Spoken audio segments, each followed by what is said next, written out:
waters and cause the winds to go to a whisper. And with that, I ask you to stand and we'll have the invocation. And Mr. Tucker has asked, he's got some words on his heart and he will lead us. Mr. Tucker. Thank you, Mr. Chairman. Let us all bow our heads and open our hearts. We say today, Lord, thank you. Thank you for 17 years of the United States of America continuing fighting and being sovereign and being free, allowing all of our citizens the liberties and the free access to things that America brings us. We thank you for the endurance that you've given us to continue. Now, Lord Father, I ask that you bless our colleague that sits to my right, Councilman Hallward, that you heal him and give him the strength to overcome his illness and to get back on track to join us. We pray for him and his family. And Lord Father, we pray for each man and woman that is up here and in this room, that you bless us with a sound mind and an open heart as we continue to deliberate the people's business of Kershaw County. Let the number one thing that you always tell us that is great out of all your words in the book of the Bible, and that is love. Let it pour out our pores, pour out our heart, and pour out of our souls. Lord Father, we ask these things and all blessings in your Son, Jesus' name. Amen. Amen. I pledge allegiance to the flag of the United States of America and to the republic for which it stands, one nation, under God, indivisible, with liberty and justice for all. Thank you very much indeed, Mr. Tucker. You're welcome, sir. And we now move to public comments. Consigliere, do we have any comments signed up? Yes, sir, Mr. Chairman. One individual has signed up to speak, Dale Vanderbilt. Thank you very much. Sir, please come on up.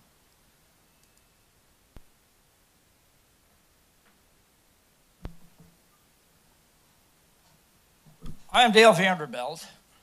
I moved here the year 2010, basically from Minnesota, roundabout through Florida. And while I was in Minnesota for 35 to 40 years, I coached for 9 years for baseball, youth baseball. We had a great program. No kid was ever left behind. Now I'm down here in Florida, and I've watched this for 10 years. And I see an inadequate program where all these kids are like oil and water, thrown into a big pile, and a few come out to play. The rest get to sit on the sidelines or play an inning, bat an inning, and sit down and throw bottles of water at each other. What do they feel like doing? And I feel this program needs to really be upgraded to a really good program. You've got plenty of kids here to do this. I've heard some of the people on the committee say, oh, we haven't got enough kids. Sure you do. There's no problem with the amount of kids. And therefore, I went ahead and typed up a program that we used in Minnesota called Majors and Minors. It's based on the professional baseball major league program. It's built off. So it's a good program. 260 people signed it, and they understand it, and they give me a lot of comments when I talk to them. They said this program has been going on for years. It's inadequate. It's unfair to all of the kids. We need a program that's fair to every kid. And this program puts majors and minor league. You have the more talented kids at the top playing in a league, and then the kids on the lower will play in another league where they have skill levels the same. This will be in the 7 8-year-olds, 9 and 10s, and 11 and 12s, hopefully. In this program, you'll have a package, you all do. There's diagrams in there for you, diagrams of when I coach, so you get an idea what it's about. And also, I kind of the last minute thought, so you totally understand it, here's a major league. New York Yankees, I just use them, could be Atlanta Braves, whoever you want to put on. That's their program. There's a program you can work here, and it works for every kid. Gets to play baseball. Not gets to sit on the bench, and pretty soon I guess I'll quit playing. A lot of kids that do that. Quit. The program last year, they had 9 and 10-year-olds. This is based on 2018. 2017, they had one more team, one less team this year. You're going to keep losing these kids if you don't put a program together for them.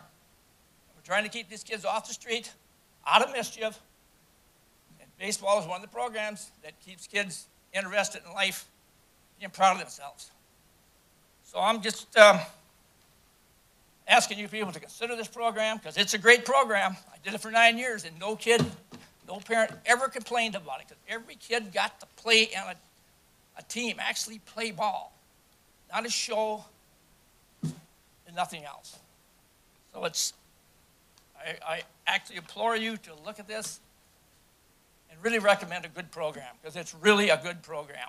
For all the kids to play in, if you want to look at, you got this too, 0 wins, 10 losses. You see a lot of this in here. That's not a program at all.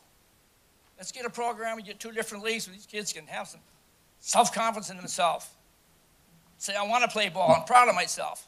Not in this situation. You'll never see it. So I implore you to look it over really close and really give it a lot of interest, because I really think they need this down here. It's a program for the kids, by the parents. The parents really want it.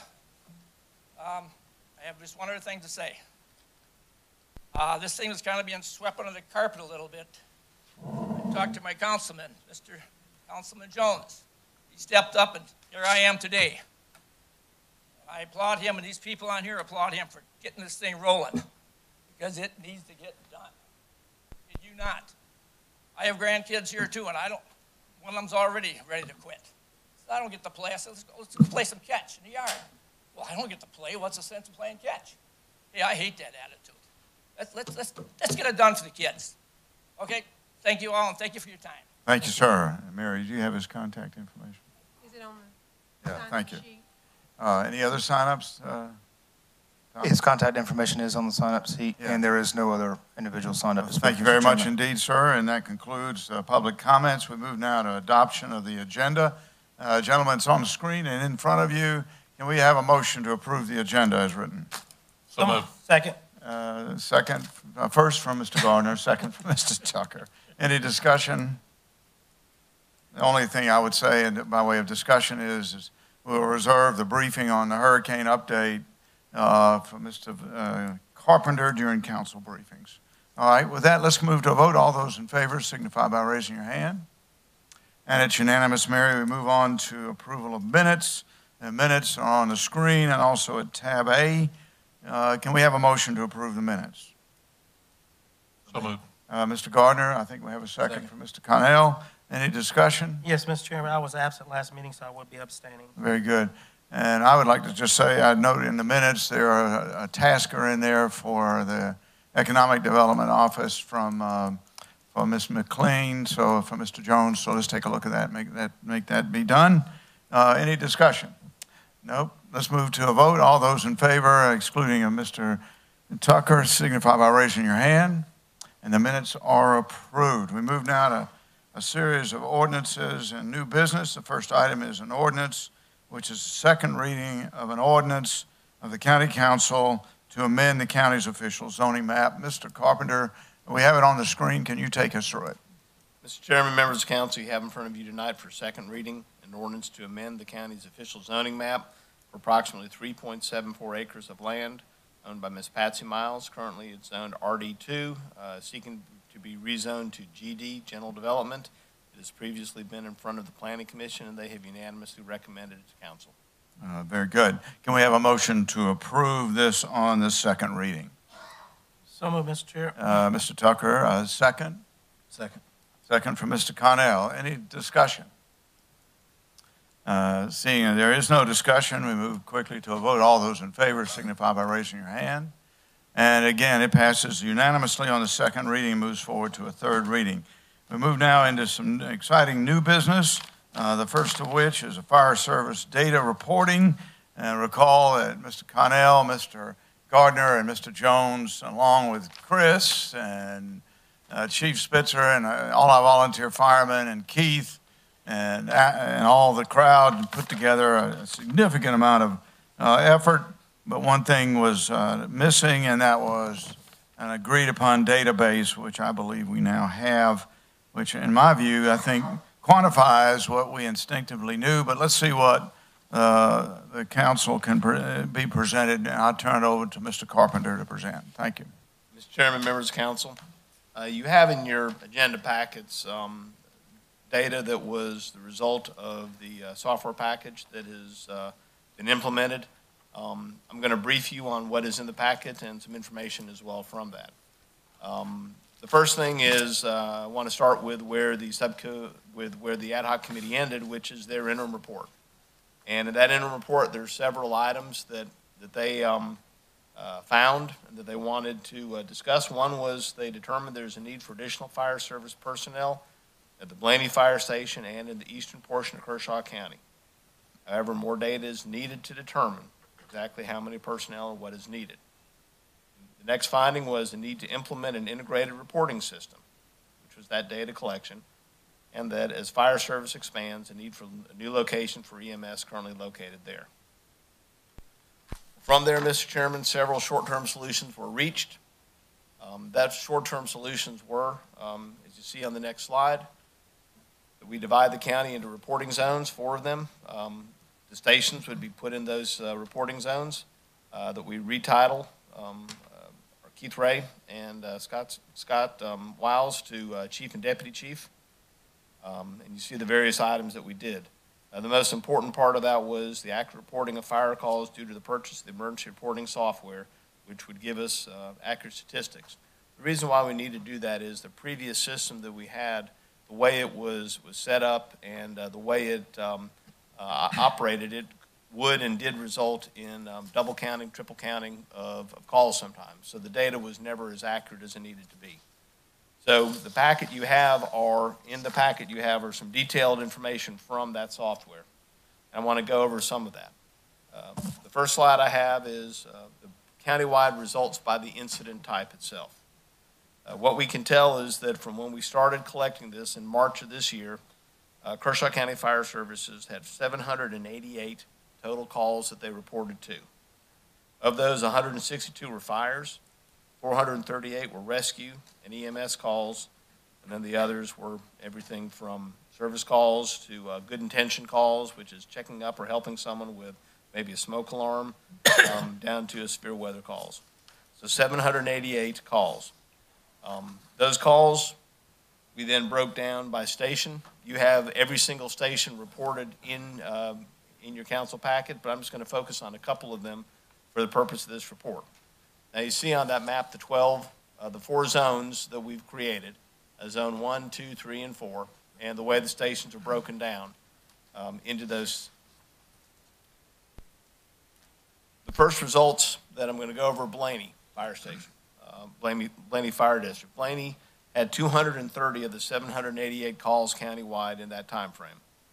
You can see how those calls break down. We're now able to get into significant detail into the job our first responders and firemen are doing by department.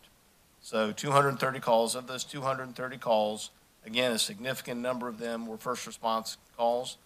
Fortunately, there were not as many calls for fire, which you would expect in a modern community, that fire is not your overwhelming number of calls they're receiving. Now, if you look at that map of the 230 incidents, we show the number of reported incidents from the adjacent districts. So to the top, it shows 88, and then to the bottom, 74. So that means that there are 88 reported calls in Pine Grove and 74 in Doby's Mill. So that gives you a sense of that part of the county and where the calls are coming in from.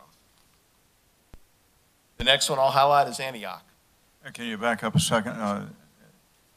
You want to admit some questions as we move along? Absolutely. Yes, sir. My first question is how many of these were I-20 related? You know? Yeah, I'm just curious. I don't think it bears on the issue. Sorry I brought it up, but I would like to know that later on. Okay, thanks. Go ahead. Okay. Antioch Fire. Antioch had 50 reported incidents in that time frame. Its adjacent counties, departments Shepherd and Charlotte Thompson, 42 and 31. So less disparity in the reporting of incidents in those counties in the eastern part as compared to Blaney. Again, most of these were responding to other issues than just fires. The next one, Buffalo Mount Pisgah. Now, Buffalo Mount Pisgah includes the Gates Ford substation. So it shows on the map as 4 departments, but Buffalo Mount Pisgah and Gates Ford are considered one department. Total of 73 incidents for them, 62 and 42 for their adjacent departments as reported. And then finally, Beaver Creek. Beaver Creek with a total of 28 reported incidents, and its adjacent departments of 22 and 27. What we're able to do with this software now is we're able to determine not only what types of calls we're responding to, we're able to determine who responded to the calls.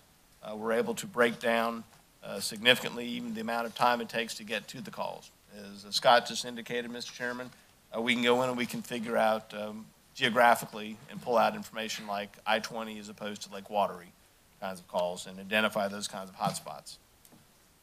So from all that, there were some long-term conclusions that were reached.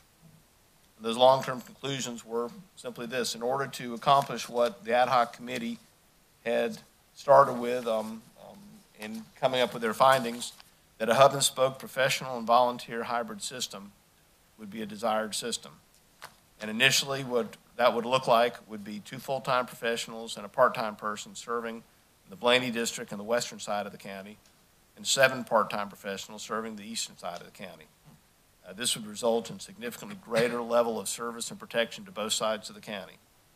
Also, we would look to change the point system to better reward our dedicated volunteers so that they receive for their efforts and their commitment to this county. That, Mr. Chairman, those are the basic conclusions that were reached by staff in looking at these numbers. You have the detailed numbers in front of you. Staff is here. I turn it back to council for any questions. I have a question.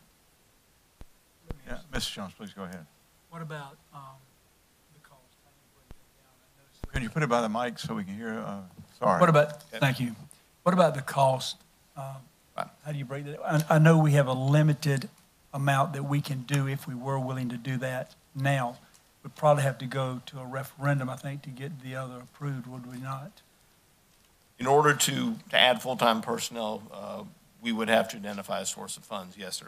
The cost of the personnel would be, along with personnel, would be about $400,000 with upfitting costs about another $30,000, total cost of about $430,000 in order to implement this proposal.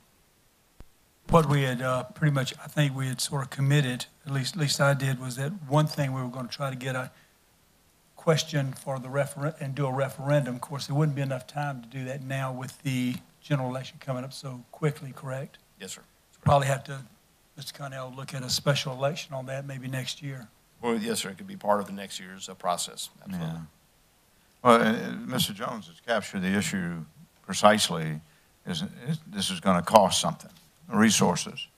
And in discussion with Ben, I'm not going to speak for him, and I asked Ben to pick it up from there, is we now need to deliberately have the staff crunch this thing into some options that are costed in some fashion. Ben, do you want to pick it up there?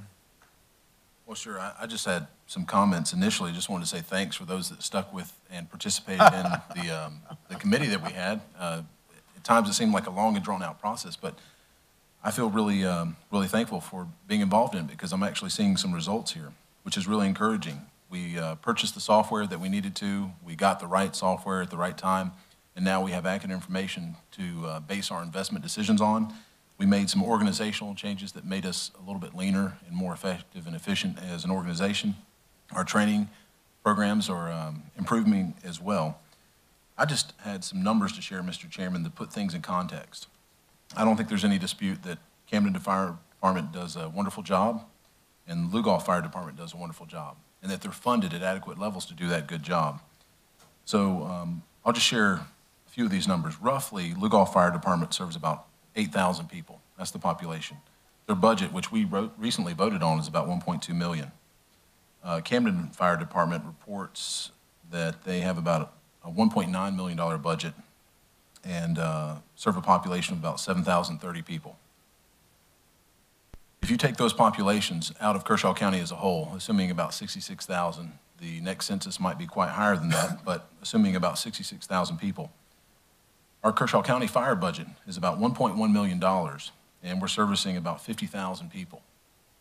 And if you look at the other areas that we already kind of, I think, agree provide adequate fire service, we're working off of 1/3 the budget, and a large part of that is due to volunteers. So we've got to take better care of our volunteers, is my opinion, Mr. Chairman. It's challenging, though, in fire service to do that because you can't spend anything on a personnel cost or an operating cost unless it comes from a fire mill or gets approved by the voters. Even raising the fire mill to the maximum amount would only generate about $60,000 to $66,000. I think there are 9 mills there, and that wouldn't even purchase one full-time fireman or woman. So we might be able to use those funds if we had to take care of part-time folks, maybe increase the point system rates. Those are some of my thoughts on that. And then otherwise, yeah, we have to send it to the voters to figure out exactly what type of fire service do they want. You know, I sit in kind of a unique situation, I guess. My business is protected by Lugoff Fire Service, which I'm really thankful for. It's about, you know, a quarter mile away, and I'm happy to pay that millage rate because my establishment and the rental units we have are protected. But my house is also protected, but not by full-time fire service personnel. And it's a little bit of a dilemma because the training requirements are so challenging nowadays. You have to, say for example, I wanted to become a volunteer fireman. I'd have to go through 240 hours of training before I could even go to and participate in the first call. And as I understand it, that may not make me eligible to even drive a truck. Who with a young family is going to go and do something like that unless they actually have some incentive to do that? So overall, I think this data supports the conclusions and ideas and inclinations we had initially. We've got to get some full-time fire service at Blaney. We've got to do a better job throughout the county with supporting our volunteers. We've got to focus on the hub and spoke system in the eastern portion of the county and put some more part-time folks out there. And now it becomes a question of how do you fund it all. What's the value of a meal for the fire department? Fire department mill's about 120,000. Is that right? Does that ring a bell? Yeah, about So when you say 60,000, we got less than a meal that we could actually do if we were willing to do that Yes, at this current time, unless we went Yeah. before the voters. There you go. I would like to frame this and let the sense of, you know, we've served this up not as a motion, but for discussion.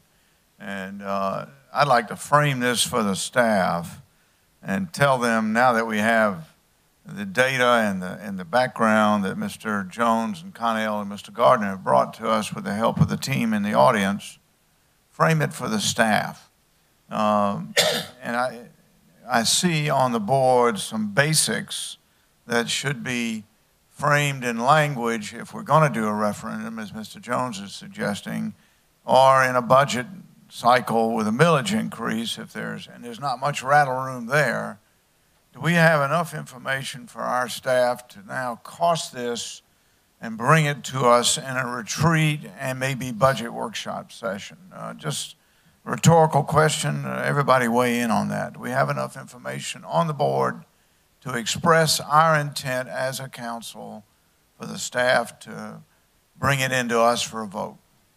As a member, suggestions. Mr. Jones has got it. as a member of county council, I mean, let me just say this. I think we have enough information to go ahead and let them come back with us so we can frame a question and within the frame of what information we do have. Yeah. Mr. Bozarth? Sir? Well, you're making that in the form of suggestion that they come back, they come back with us with options. Costed option. Yeah, thank you. I agree with that. I think you got some questions. Mr. Gardner? Just a comment that may lead to a question. The fact that as I look through the incident reports here, and so many of the responses and the incidents that we have are medical assists, do you think the fact that as we've expanded EMS and when we get our other 2 stations up and running, will that reduce the burden on the fire service on those calls? No, sir, because, for example, if it's a vehicle, they're normally going to have to send a fire truck for a vehicle accident anyway.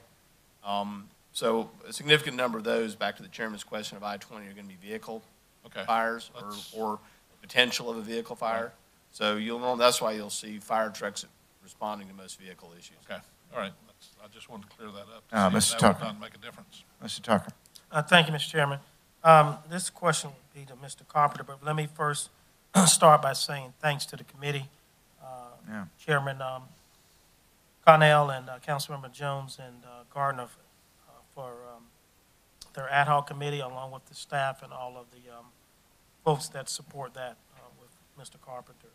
I'm a little bit behind on all of this because, you know, of course, we were doing our ad hoc committee and had some other things going on, so I'm a little lost. So my first question, Mr. Carpenter, is on your short-term solutions, where are we? What we still have left to do out of the 10 bullets you gave us? Thank you, Mr. Let's go back on that slide, Danny. Basically, they're done. These were items that we could Short-term. accomplish in the course of the budget year. So these are items that when they were, when the subcommittee, when the ad hoc committee finished its work, these were tasks that were assumed by county staff, and they have accomplished them. So we're good and either have already implemented these or in the process of Yes, doing sir. is what you're telling me.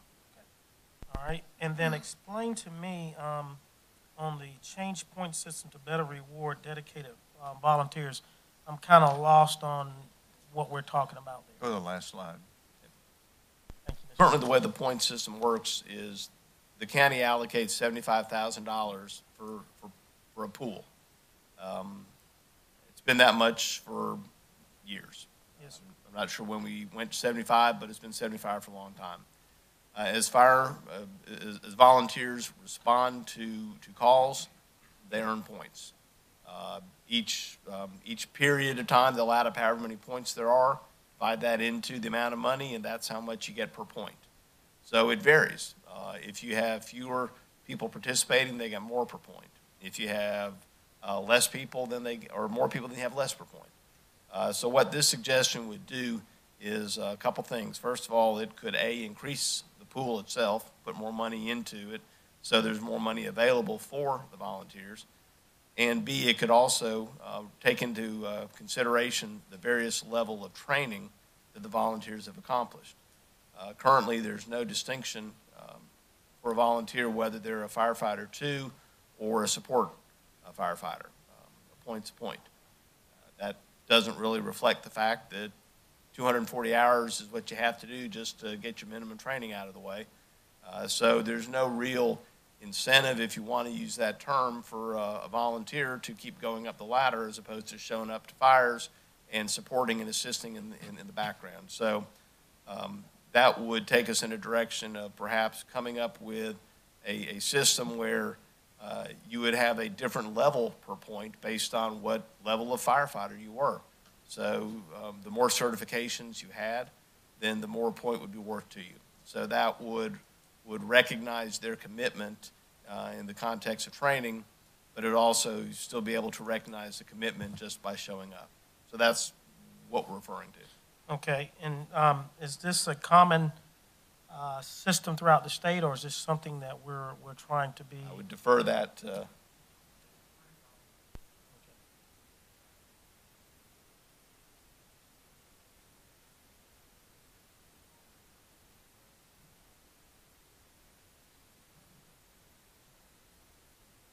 And the reason why I'm asking these questions is because I think throughout the state, everybody's having the same problem with having to do the 6 weeks worth of training. Throughout the nation, And- yeah. Sorry. Yeah, well, thank you, Ben.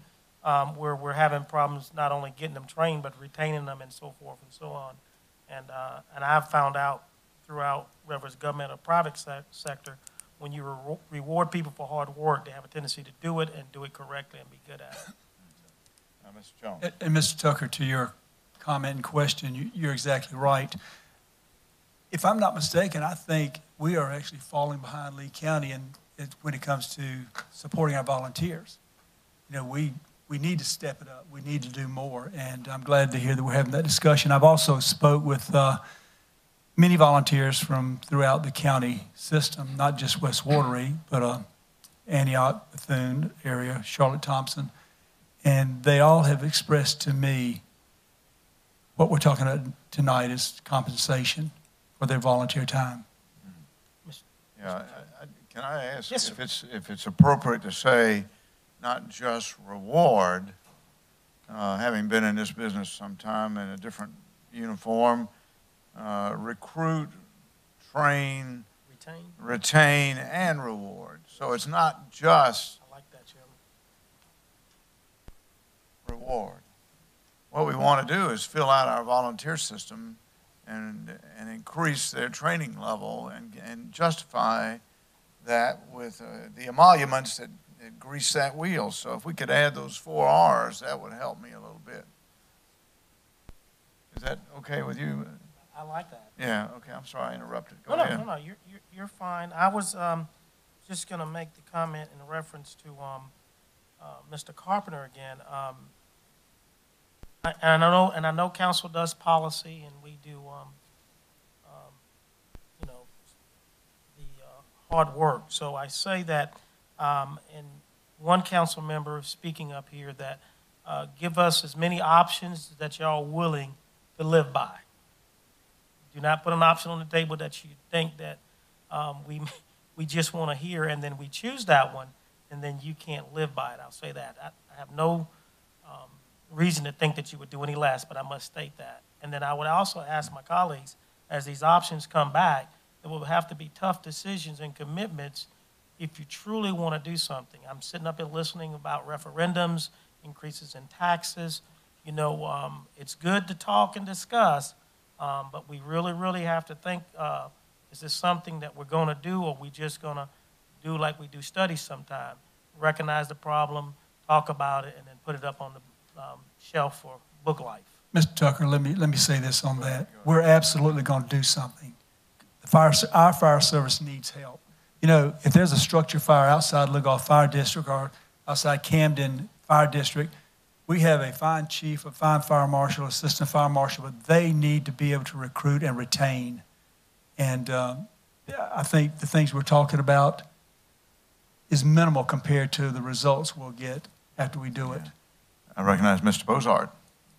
Just to clarify a little bit, we're asking staff to bring recommendations back to us, right?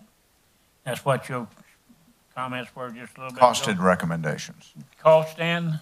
Costed. Money Now, applied to a recommendation. Paying for that, it comes from this council, right? That would be correct. Okay, I just want to clarify that. Well, Mr. Jones said it might be a referendum, and that's clearly That would be up to us to decide. And that's though. clearly what Mr. Connell was talking about as well. The main thing is they're going to bring us recommendations back, and then it's up to us to figure out how to finance it. Well, yeah, and if just getting a sense here, I'm going to get Mr. Jones right away, is perhaps bring it to the retreat, and then we take it into a budget working session. I agree. Mr. Jones, go right ahead. And I agree with that comment, Mr. Chairman, about the the retreat. You know, these volunteers, when they go out and they fight these fires, they're also assisting our coroner's office and other folks out there. I mean, it's a team effort. And I see we have a deputy coroner here tonight, and appreciate you being here. Thank you. Mr. Chairman? Yeah, Ben, go ahead. One thing I want to make sure that does not get lost in this is the benefit to the taxpayer. Beyond life safety issues, additional protection for family and personal belongings, there's the ISO rating. And the reason I took an interest in this is it's my hope. Just take, for example, Ligoff Fire District. I saw a direct benefit from improvements Ligoff Fire District made to their facilities, training, and equipment because the property insurance rates on a building went down, and it was a savings in my pocket. Likewise, someone's homeowner's insurance can reduce if an ISO rating can increase. And we've been trying to target things that we can do in the county with some of these recommendations that would allow your homeowner's insurance rates to decrease. And my hope is that we can identify a sweet spot where you get a net savings. If we go to the taxpayers and say it might be $5 or $6 per house per year, will result in a $15 to $20 savings per year on your homeowner's insurance. So not only do you get better fire service, but you're actually able to save money on your homeowner's insurance. I just want to make sure that we remember that's one of the purposes here too. Let me restate what I thought I heard from Mr. Tucker, and as I was telling Steve Zobel over a glass of wine last week, every plan, when you bring in a plan for a decision, you bring in how many options, Steve? 3. I'll tell you about that later, Jimmy. You have to shoot your finger off to have 3. But the point there is I think we're now beginning to shape for Mr. Carpenter and the team to come in with various options, and those options can vary by solutions, and they can vary by how you address the resources in terms of a referendum and taxes and so on. So we need to have a whole bunch of options so that we can choose. After you bring in 3 options, Vic, when you bring those in, we'll choose number 4, okay? Other discussion? I want to ask Mr. Carpenter, do you have enough information, or do you want us to flesh some other things out? I think we have plenty, sir. Okay? All right. Can we close that discussion? Ben, are you happy with it as our chair on that particular thing? And we have the team out here, so let's get started. I think we'll move to the next item on the agenda. Thank you indeed. This is extremely important. Item number 2 on new business is a discussion and vote of dividing county council travel budget proportionately by number of council members. I believe we have an attachment at D. Can you get it up on the screen, Danny? And I'll turn it over to Mr. Jones to open it up. Sir. Thank you, Mr. Chairman, members of the County Council. I'd like to make a motion on that behalf. Discussion and a vote divided the County Council travel budget proportionally by number of council members. And is there a timeline to implement, Jimmy? Well, it looks like I don't have any interest from any of my colleagues to even discuss it. That's a shame. Mr. Chairman, yeah, it was Motion something. would be like in the next budget cycle? Is Well, that what it you would mean? be in the next budget cycle, Okay. Mr. Chairman, and you can also make a second too, I believe. But anyway, the effectiveness with what this would do is start next year. It wouldn't have anything to do with this year. Okay. We have a motion from Mr. Jones to apportion by council member the travel budget proportionately and to make that an item during the next budget year. Mr. Chairman, I was really hoping from my colleagues that I'd get a second just to discuss this about the travel expenditure. So thank you very much for your time. We have a second? Okay, I see we have a second, Jimmy, and I, as a matter of practice, just don't second as the chair. And I understand that. Yeah. Well, thank you very much. We'll move now to council briefings. And Mr. Jones, you lead, sir. Okay, thank you. Actually, let me start by just, hold on, let me pull this up 1 second. I want to remind everybody, excuse me, that on September 22nd, 2018, there would be the Revolutionary Run, and we had talked about that at the last county council meeting, so I just want to kind of bring that back up so everybody could hear it. And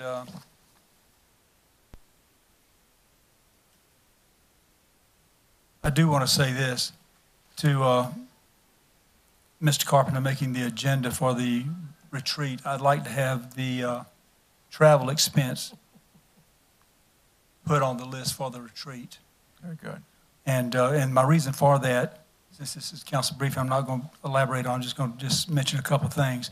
You know, we currently have one lump sum of $11,000 appropriated for travel, and any one council member could conceivably spend $7,000 or more without raising any red flags.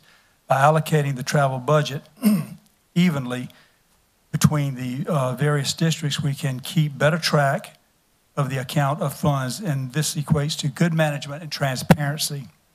Also, any one council member not using their travel allowance could transfer their unused funds to another who needed it.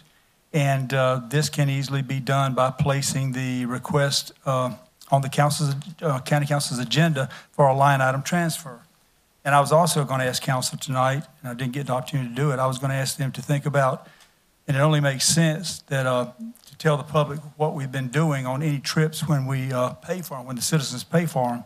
You know, if any of us take a trip on the taxpayer's expense, I feel like within 2 county council meetings, that council member should make a report and summarize the trip to the citizens. And we don't do that. And I don't think there's any ill intent by us not doing that, but we used to do it many years ago, Mr. Tucker. Mr. Kelly was very good about giving a report, going to Hilton Head or whatever, or going to Washington, meeting with Ralph Norman. But as I said, I've been on council 12 years, and during those many of those years, we did that. I just think this brings sunshine and transparency to the way we do business. And, you know, I looked at the travel account, And folks, I'll be honest with you, it's all lumped in together. You just really can't tell who's doing what or who's spending what. And let me say this, I don't think there's a council member up here that has done anything wrong. That's not what I'm saying. I'm just saying we need to be and do a little bit better when it comes to keeping records on each of us as to how much money we spend, what we do. And I don't think if this county council so sees fit, if we haven't got something planned for somebody to go to Washington or somebody to go to Hilton Head, I just don't think we ought to pay for another agency sending us up there. That's just my opinion. And we've done that in the past as well.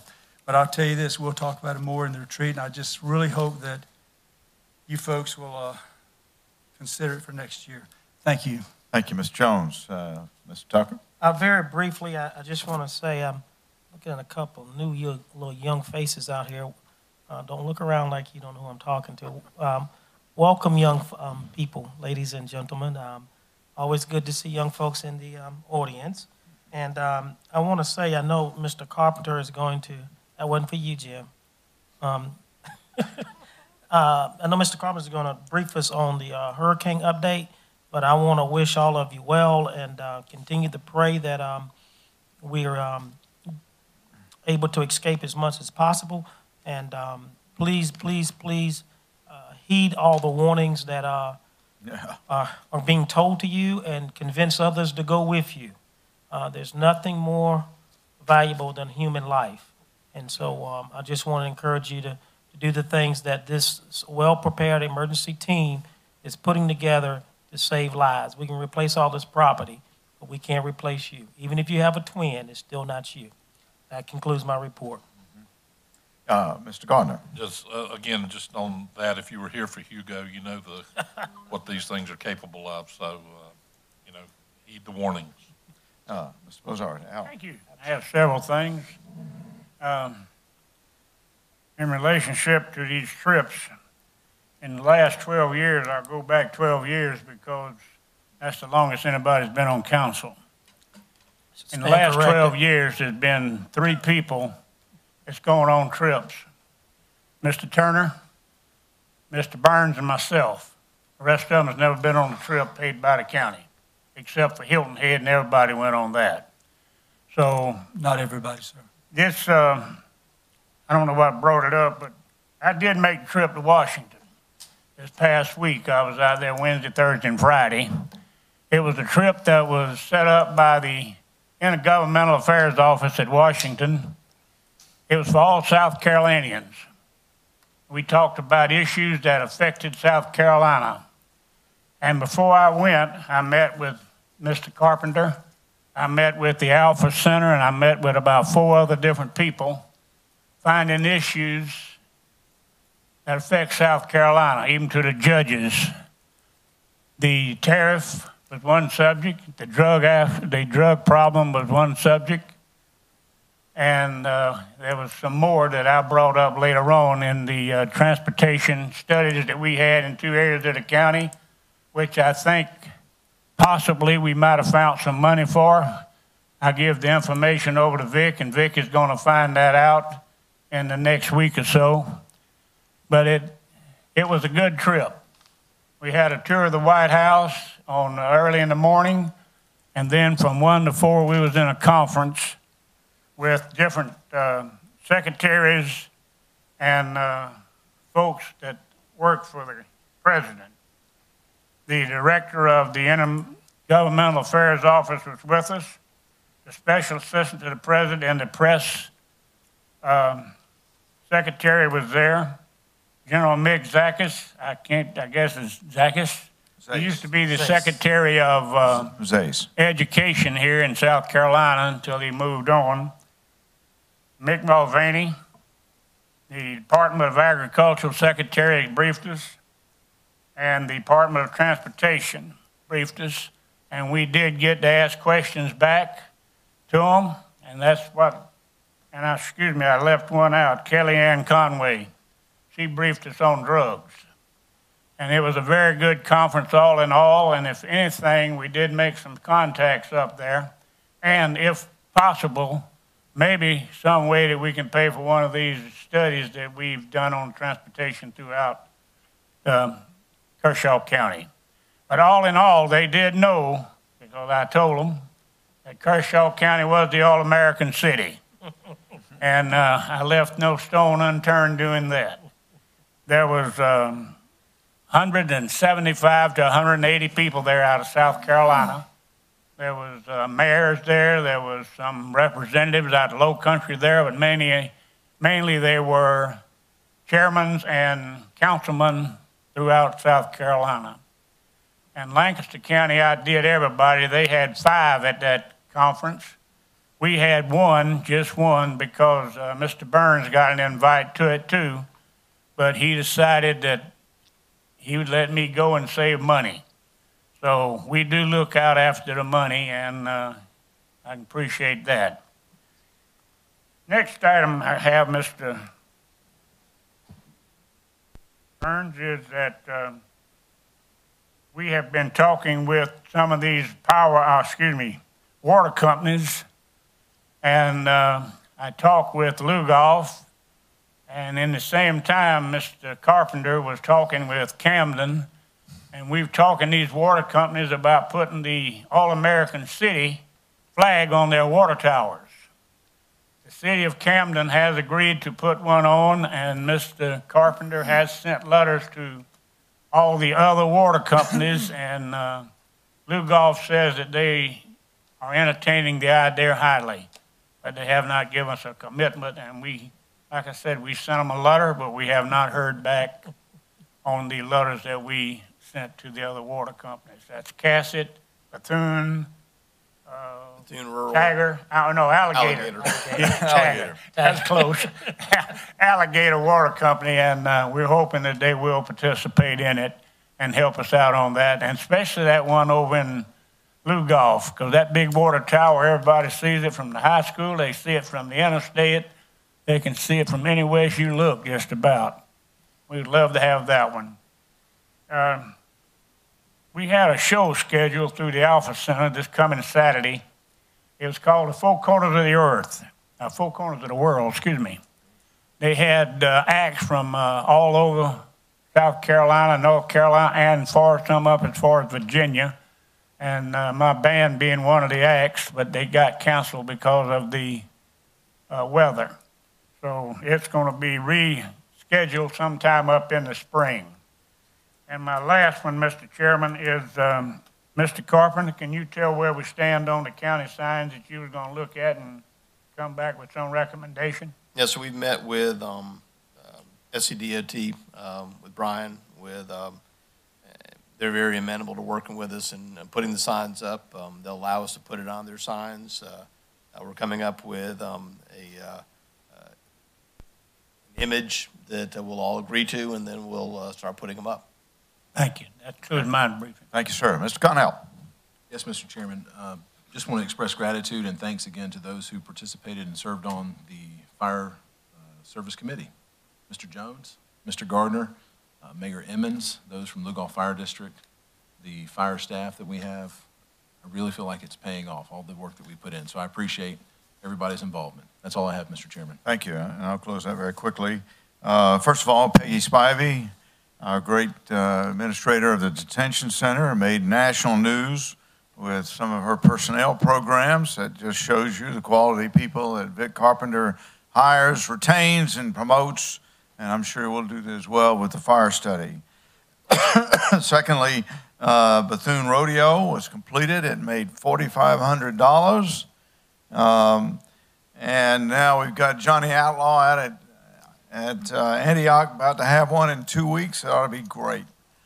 The rec service has got their jamboree coming up for the youth fall program on the 22nd. Each of you have a copy of that.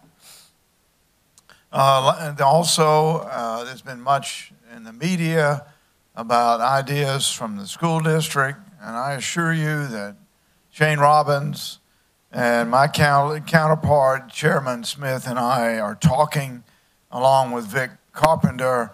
We're working as a team to address these difficult resource officers and other resource issues that we have in the county, and we're going to solve these problems, but we're going to solve them by working them in a professional and business-like way.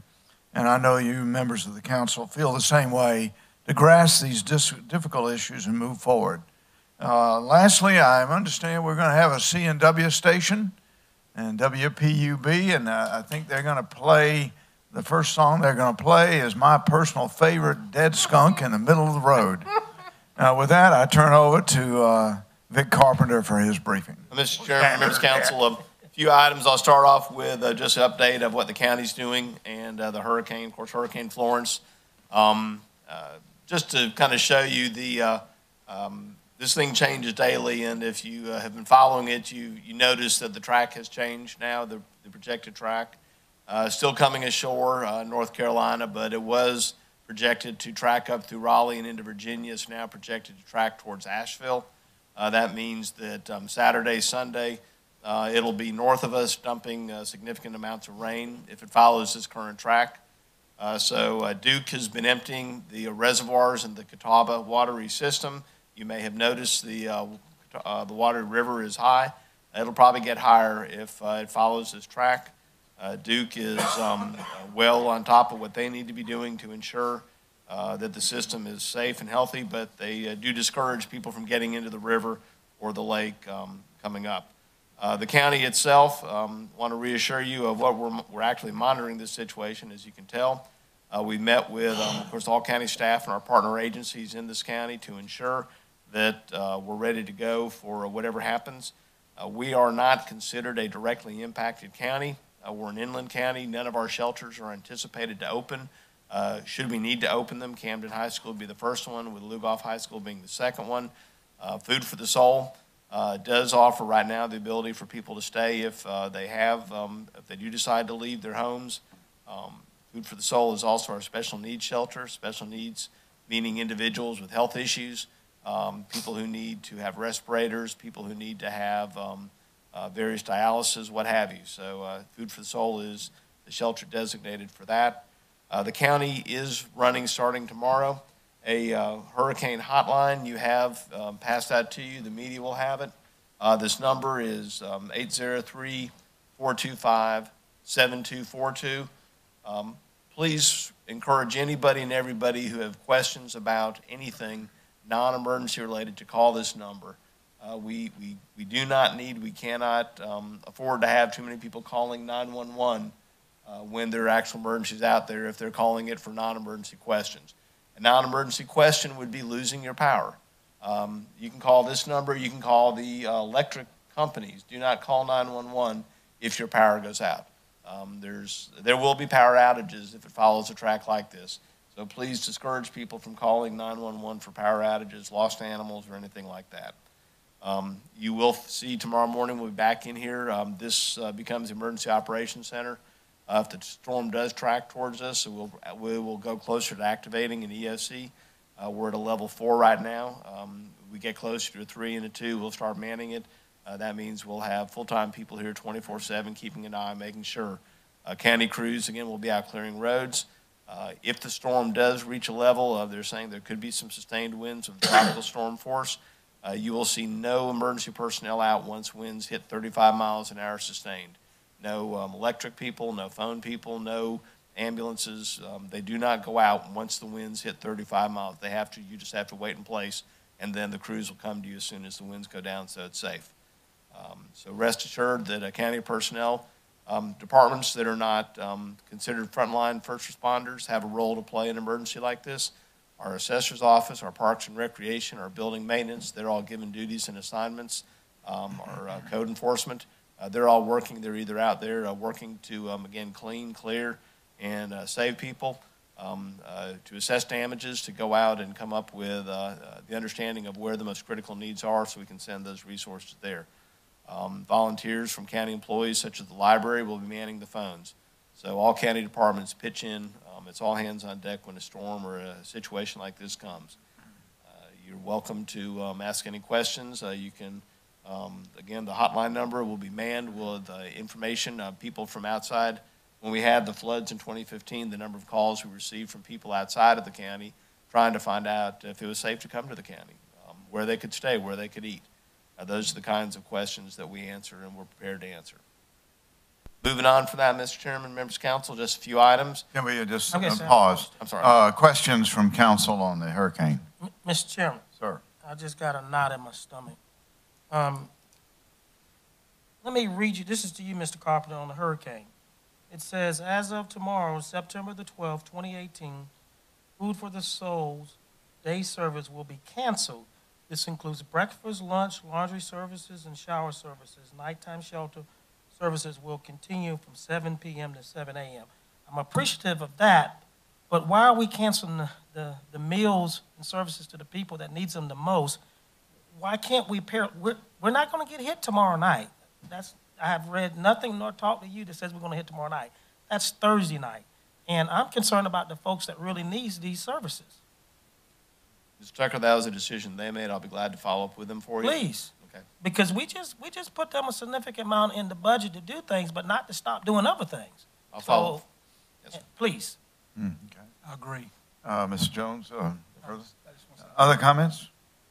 Do you have what you need to get the job done? Absolutely. Do you have appropriate representation at your daily ops center meetings? Yes, sir. From We all have throughout the DHEC, county? DSS, Food for the Soul United Way, the school district.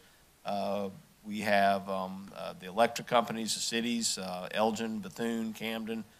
Everybody is participating. Lugoff Fire, the sheriff's office, city police department, highway patrols, SCDOT. Those are all the entities who are coming right now. Yeah. If we go to a level 3 or higher, then we'll have embedded with us people from the state as well. National Guard, Army Reserve, or EMD will also be embedded with us. Yeah, Mr. Bozard. Have we reached out to the ham operators? They gave us an excellent briefing last time. And I'll follow up and see if we have. I know the Red Cross was also one of the agencies that was represented here. We definitely won't leave them sitting on the sidelines. thank you.